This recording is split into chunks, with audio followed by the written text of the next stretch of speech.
आज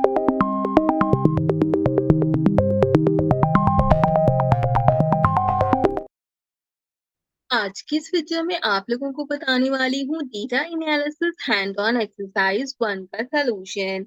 as a junior data analysis आपको यहाँ पर एक फाइल प्रोवाइड की गई है डेटाबेस से रिलेटेड, जिसमें आपने डिफरेंट टाइप की चीजों को आइडेंटिफाई करना है। 3 टास्क है, मैं एक एक करके टास्क बताऊंगी और एक एक कर उनके सॉल्यूशंस बताऊंगी। सबसे पहले टास्क में कहता है कि आपने प्रोवाइडेड गूगल शीट को ओपन करना है और आइडेंटिफाई करना है कि कितने रॉज और कितने कॉलम्स उसके अंदर मौजूद है। तो मैंने ऑलरेडी डाउनलोड करके रखा है। कुछ इस तरीके से हमारी फाइल दिखती है यहाँ पर, जिसके अंदर डिफरेंट टाइप की चीजें। अगर हम कॉलम की बात करें तो आप देख लें कि यहीं से ही 1 से हमारा कॉलम शुरू होता है, और अगर हम इसको कंप्लीट स्क्रॉल डाउन करें तो 501 जो है वो हमारे पास कॉलम है। तो हम यहाँ पर लिख सकते हैं the total number of columns are 5000। ठीक है, ठीक है। एंड द रॉज हमारे पास कितनी है वो अभी हम यहाँ पर कैलकुलेट कर लेते हैं। आप चाहें तो इसको लोअर केस में भी लिख सकते हैं, समवॉट थोड़ा सा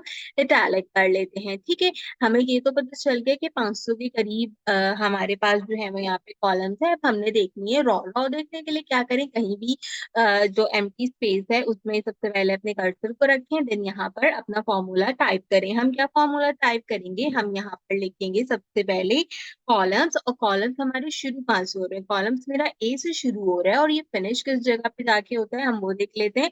तो फिनिश हो रहा है ई की के ऊपर। ठीक है, यहाँ पर हमने जो है वो इसमें कॉलम देखने हैं। तो हमने जो कॉलम शुरू करना है वो हमने A1 से शुरू करना है और जाना कहाँ तक है, ई के 1 तक जाना है। ठीक है, तो यहाँ पर हमने इसको चेक कर लिया। जैसे हम इसको कंपाइल करने के बाद इंटर करेंगे तो हमें पता चल जाएगा कि 135 रॉज हमारे पास अवेलेबल है। तो हम यहाँ पे 135 जो है वो लिख देंगे। तो इस तरीके से हमारे पास हमारा जो पहला टास्क होगा वो कंप्लीट हो जाएगा।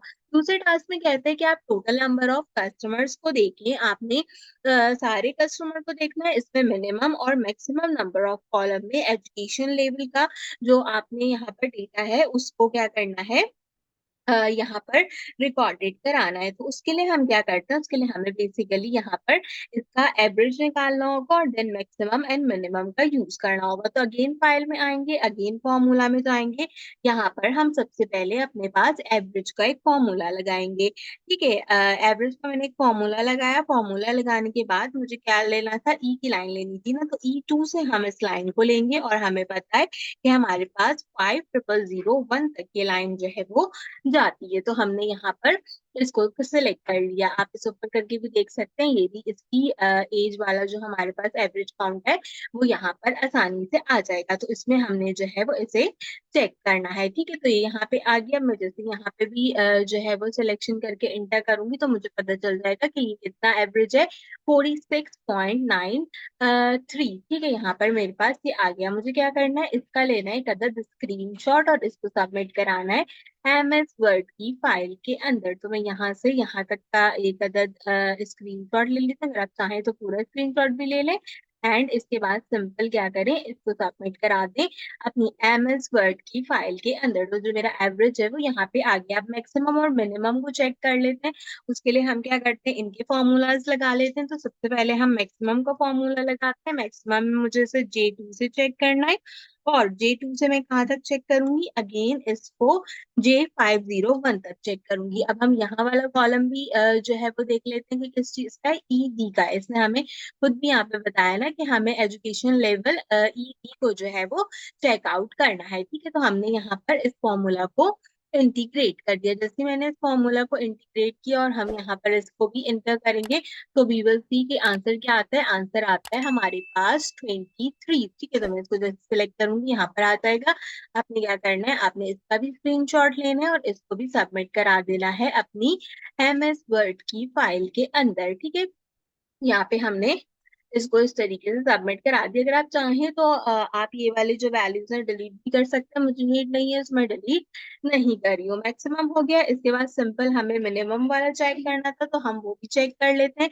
इसके लिए हम मिनिमम ले लेंगे एंड सेम रॉ जो है वो हमने चेक करनी है J2 से लेके J5001 तक। ठीक है, तो यहाँ पे हमने इसको भी चेक कर लिया। तो ये हमारे पास कितना, ये है हमारे पास सिंपल 6। ठीक है, तो हमने यहाँ पर मिनिमम लेवल में इसको जो है वो काउंट आउट कर लिया। मैं इसको यहाँ तक ले लेती हूँ थोड़ा सा, ताकि एवरेज डिटेल लगे। ठीक है, तो यहाँ पर ये भी मेरे पास आ गया। अब हमने क्या करना है, MS वर्ड की फाइल में इसको भी पेस्ट कर देना है। ये वाला टास्क भी मेरा कंप्लीट हो गया।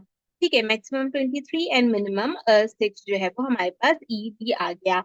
अब हमारे पास यहाँ पे कहता है अगले टास्क के अंदर कि काउंट करें कितने मेल्स हैं और कितने फीमेल्स कस्टमर ने डेटा सेट के अंदर। आपने काउंट इफ का यूज कर कर इसको चेक करना है, या फिर आप फ्रीक्वेंसी का यूज भी कर सकते हैं। तो हम आ जाते हैं अगले टैब के ऊपर और हम यहाँ पे काउंट इफ का यूज कर लेंगे। क्यों? क्योंकि सब लोग जो है वो उससे आइडेंटिफाई होते हैं। अच्छा जी, काउंट इफ का यूज करने से पहले हमने एक चीज देखनी है कि क्या मेल फीमेल की कैटेगरी देखनी है। तो मेल फीमेल की कैटेगरी है कहाँ, हम वो भी देख लेते हैं सबसे पहले जाकर यहाँ पे।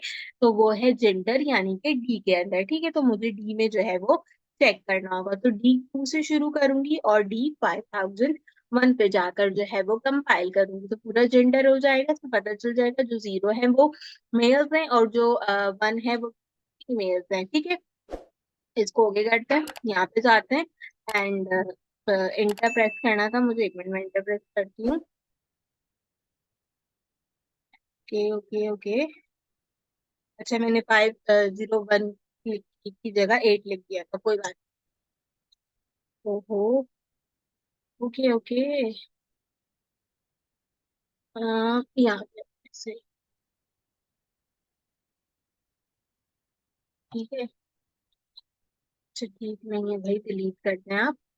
यहाँ जाए, मैं दोबारा से फॉर्मूला लिख लेती हूँ, कभी कभार प्रॉब्लम हो जाती है, कोई बात नहीं। हम लिखते हैं काउंट एफ।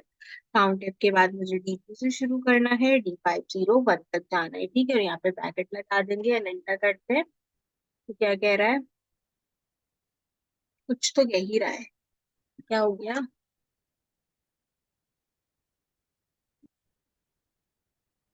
अच्छा, मैंने एक गलती क्या की, क्यों एरर दे रहा है, मैंने इसलिए मैंने सिर्फ काउंटेबल काउंट दे दिया। मैंने ये तो बताया नहीं कि मुझे चाहिए क्या। इन्होंने ये भी बताया था ना कि मेल के लिए 0 और फीमेल के लिए 1 देना है। ठीक है, वो तो मैं देना ही भूल गई। तो हम पहले मेल को चेक करते हैं, तो हम 0 पे जाते हैं एंड देन हम इसको एंटर करते हैं। तो 2449 हमारे पास क्या है, मेल्स है यहाँ पे काउंट करने के लिए, और बाकी हमारे पास यहाँ पर फीमेल्स होंगी। तो इसका भी स्क्रीनशॉट ले लेते हैं 0 में, ताकि हमें पता चल जाए कि हमारे मेल्स जो हैं वो इस कैटेगरी के अंदर आ गए हैं।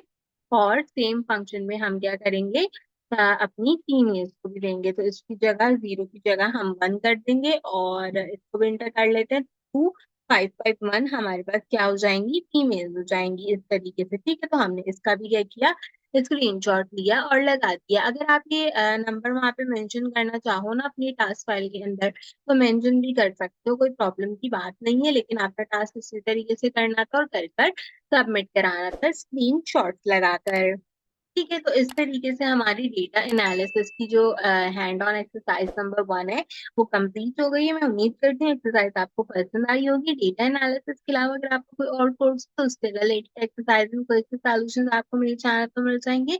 मेक श्योर कीजिए, जरूर सब्सक्राइब कीजिए। आज की वीडियो के लिए बस इतना ही। आपसे मुलाकात करूंगी अगले वीडियो में किसी और अच्छे टॉपिक के साथ। तब तक के लिए मुझे दीजिए इजाजत।